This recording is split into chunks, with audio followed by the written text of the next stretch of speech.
Welcome back to the Boondoggle Tapes, a collection of recorded phone calls, emails, and journal entries of Sarah Boone, convicted of murdering her fiancé by zipping him up in a suitcase and leaving him to die. The journal excerpts presented in this video are the personal writings and statements of Sarah Boone. The information contained in these entries has not been independently verified, corroborated, or admitted as evidence in court. Viewers are advised to interpret this content with caution and an understanding that it reflects one party's unproven narrative. The Boondoggle Tapes are meant to spark real conversations about justice, incarceration, and mental health. Today's episode was created for a mature audience, and viewer discretion is advised. In today's journal entry by Sarah, she alleges a forced entry by George while there was a no-contact order in place. Let's dive in.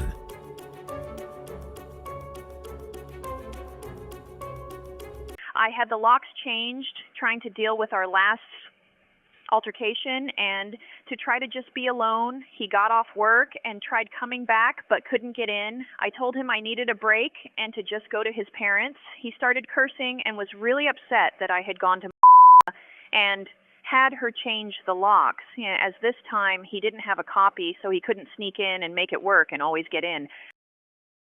He would take my house key off my keys to work without asking, and the only way I'd find out would be my trying to leave and lock the door with no key, which he had taken. He started circling the apartment, knocking on the front and back glass door over and over, asking me to let him in. I stood at the glass door looking at him, asking, "Please leave.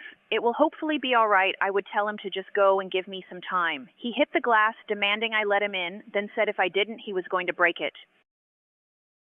He just sat on the porch smoking, then left and came back with more cigarettes and a 24-ounce bottle of beer, camping out on the porch, taking his shirt and shoes off, laying on the couch with the fan on, drinking. I tried calling his brother to come get him, but no answer. Then I took my dogs and went upstairs on the computer to pay bills, job hunt, not be downstairs while he's on the porch.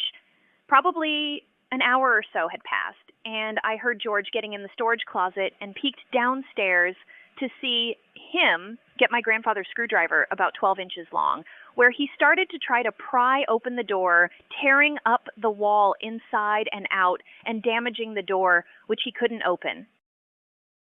Drunk and mad, he wasn't able to get in by force, and I wouldn't let him in. He literally started ramming the glass door. He'd get a running start and hit the door with his shoulder, swearing he was going to break it unless I let him in. The whole door wobbled, and pieces of metal were coming loose. I begged him to stop, asking why he was doing this. "Just go to your parents' house. You're not helping the situation at all. Just please go." He stopped for a moment, winded, holding his shoulder, and sat down by the fan and had a beer.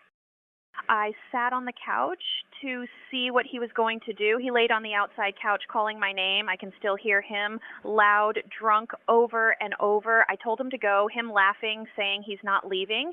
Then he walked to the front door, knocking, eventually beating on the door where the neighbor at the time opened the window, telling him to stop and shut the fuck up, causing George to start yelling at him, making the situation worse. I definitely wasn't going to open the door now with how angry, hostile he was. He leaned on the door, asking me to please open the door, me asking him again to just leave. I went to the kitchen to actually see him, to tell him to stop rather than talking through the door and calming him down so not to get another complaint. All he said was he's not leaving. Then I saw he went to the back porch, so I walked to see. I hear glass break and ran to the kitchen where I see he had broken the bottom right pane and blood was gushing from his arm. Blood was on the window, on the ground, and I screamed. I opened the door and pulled him in the kitchen to look at his arm. I immediately called 911. It was really bad and profusely bleeding. I told 911 we got locked out and he had to break the glass to try and open the window. In the meantime, waiting for paramedics, I wrapped his arm trying to stop the bleeding, continuously changing towels. I had him rinse the cut and saw it was a gash. A huge piece of skin had opened up. It was bad. I was glad I called 911. He started crying, saying, "Don't leave him. He's sorry. He loves me so much."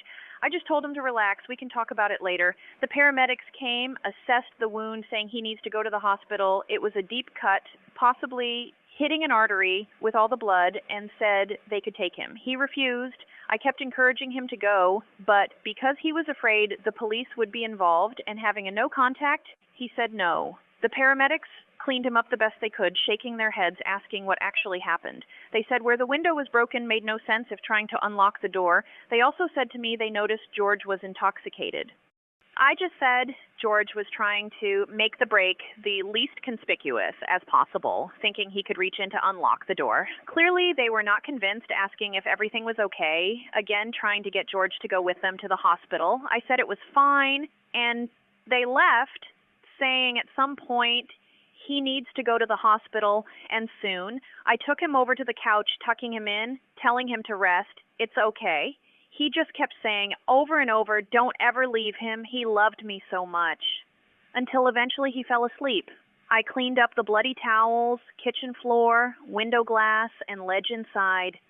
Counter then went out front to clean the blood drips off the wall, bushes, window. A big fucking mess.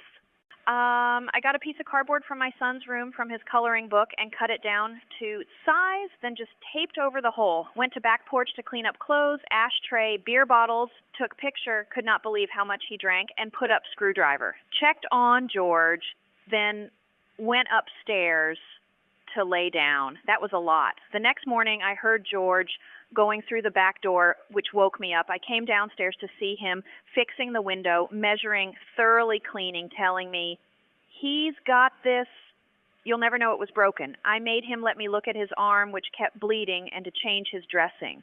It was awful, and I kept telling him it wasn't going to heal on its own. He had to get stitches, like the paramedic said. "Please let me take him to the hospital." He wanted to finish the window, so I let him be. I started cleaning around the house as well since my son was coming over. George went to his work across the street and cut glass to repair the window, caulked it, finished up. You couldn't tell. He was so proud of himself. Told him nice job. Just then finished cleaning and got a shower. My son came over noticing George's arm, inquiring what happened. He told him he cut his arm at work, specifically while cutting glass for a customer. We enjoyed my son's company throughout the day and had to tend to George's arm at one point where my son wanted to see when I changed the bandage.